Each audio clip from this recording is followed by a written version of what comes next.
আসেন আজকে আমার হাতে মাখানো একটা চানাচুরের রেসিপি আপনাদের সাথে শেয়ার করি। যারা চানাচুর খেতে একদমই পছন্দ করেন না তারাও এটা একদম চেটেপুটে খাবেন। তো প্রথমেই একটা বোলের মধ্যে নিয়ে নিচ্ছি শসা, টমেটো, সাথে কাঁচামরিচ, ধনিয়া পাতা, পেঁয়াজ অ্যান্ড দিয়ে দিচ্ছি লেবুর রস। দিয়ে দিলাম এখানে মরিচের গুঁড়া খুবই সামান্য। তারপর দিয়ে দিব এখানে চটপটির মশলা, এটাও পরিমাণ মতো অল্প। সাথে ম্যাগির মশলা দিয়ে দিচ্ছি অর্ধেকটা। এখানে দিয়ে দিচ্ছি সরিষার তেল।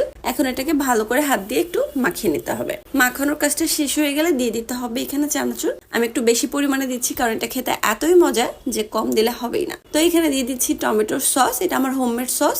আর সাথে দিয়ে দিচ্ছি আমার বাসায় বানানো একটা আমের আচার। আপনাদের যার বাসায় যে আচারটা থাকবে সেটাই দিবেন। তো এখন এটাকে ভালো করে মাখিয়ে নিচ্ছি। এই তো রেডি হয়ে গেছে আমার সেই মজার চানাচুর মাখা। বিশ্বাস করেন এক বোল মাখিয়েছিলাম, দুজনে মিলে সাবার করে দিয়েছি। চানাচুরের রেসিপিটা কেমন লাগলো অবশ্যই কিন্তু কমেন্টে জানাবেন। ভালো থাকেন সবাই, আল্লাহ হাফিজ।